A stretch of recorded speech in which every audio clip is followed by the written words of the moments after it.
All right, let's talk about something we all think we know inside and out: adverbs.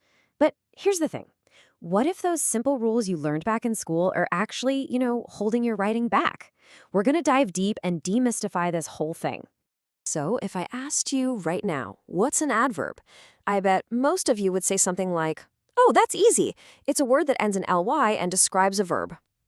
And hey, you're not wrong, but you're not exactly right either. That simple little rule? Well, it's about to get a serious upgrade. Just take a look at this sentence right here. See the word especially? That's an adverb. But wait a minute, what's it modifying? Spinach. That's a noun. This right here is our first big clue that the old rules just don't cover the whole story. Turns out, adverbs are kind of like grammatical ninjas. They can do way more than we give them credit for. Okay, so here's our game plan. We're going to kick things off by busting the adverb myth. Then we'll get into three really cool types: the chameleons, the spotlights, and the commentators. And we'll wrap it all up with the one golden rule of placement that you'll want to remember. All right, first up, let's talk about the chameleon. Now, the technical term is adverbs of manner, but I like chameleon because just like the lizard, these guys change their position depending on their surroundings in a sentence.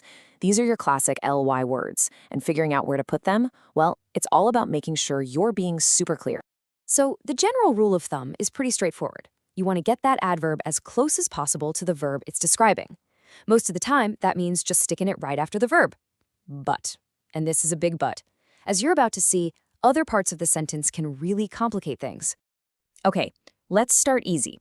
In a super simple sentence, just a subject and a verb, you've got two great choices. You can say, the child giggled happily, which is probably the most common way, since you get the action first, or you could say, the child happily giggled.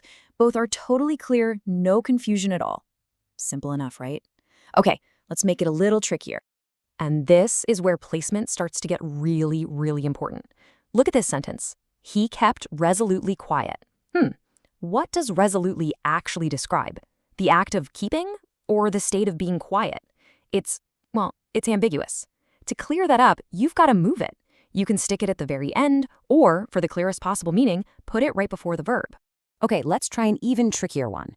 Here, the object of the sentence, the girl, comes with this long description attached to her, living next door. So, the big question is, where in the world do we put the adverb passionately? This is what I call the ambiguity trap. If you stick passionately at the end, what does it sound like? He kissed the girl living next door passionately. It sounds like she was living passionately, which is probably not what you're trying to say.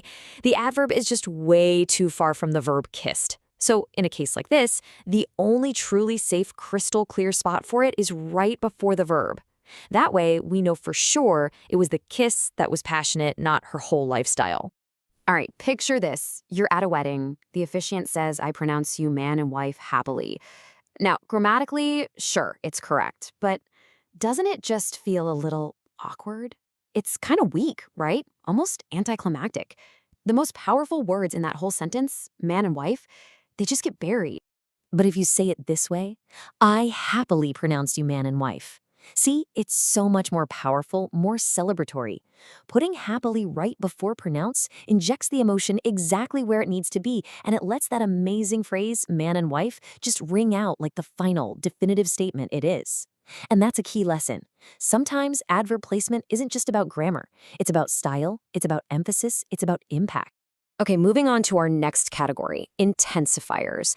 And the best way to think about these is like a spotlight. Their entire job is to shine a bright light directly on one specific word to either focus on it, strengthen it, or measure it. And trust me, their flexibility is absolutely incredible. Just watch the power of one little spotlight adverb, only.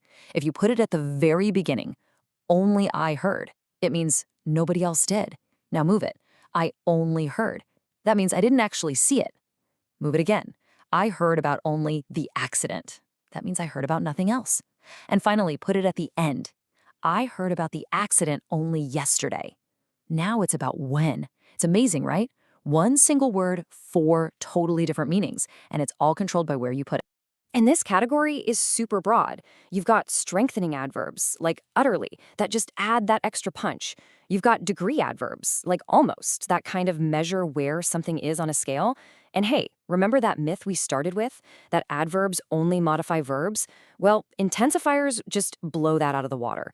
They can modify nouns, like his father's son, or they can even modify other adverbs, like rather well.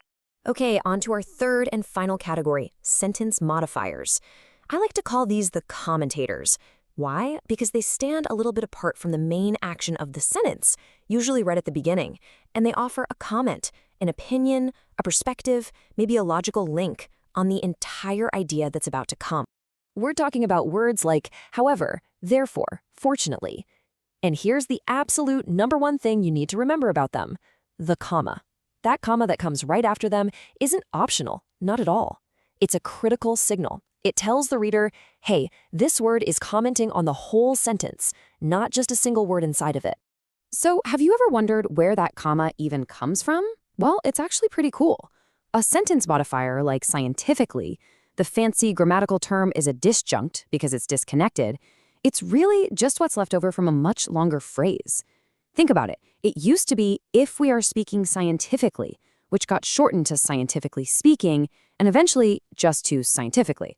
So that comma, it's like a little ghost of the original sentence structure.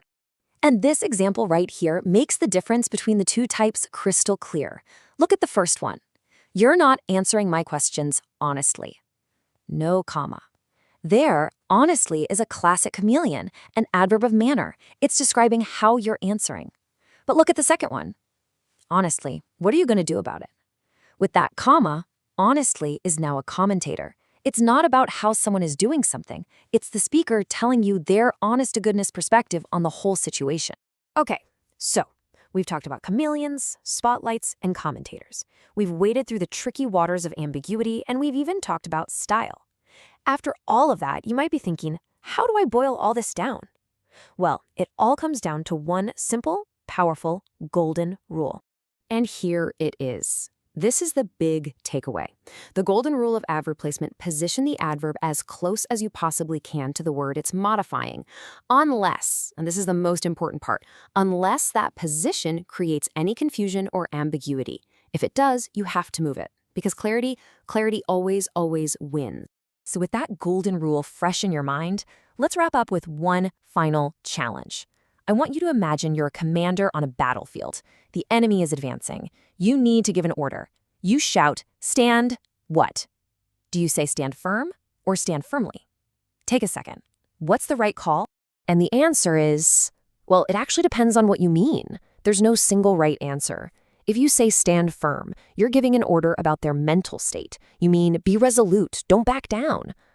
But if you say stand firmly, you're giving an order about their physical posture. You mean plant your feet, get a solid stance.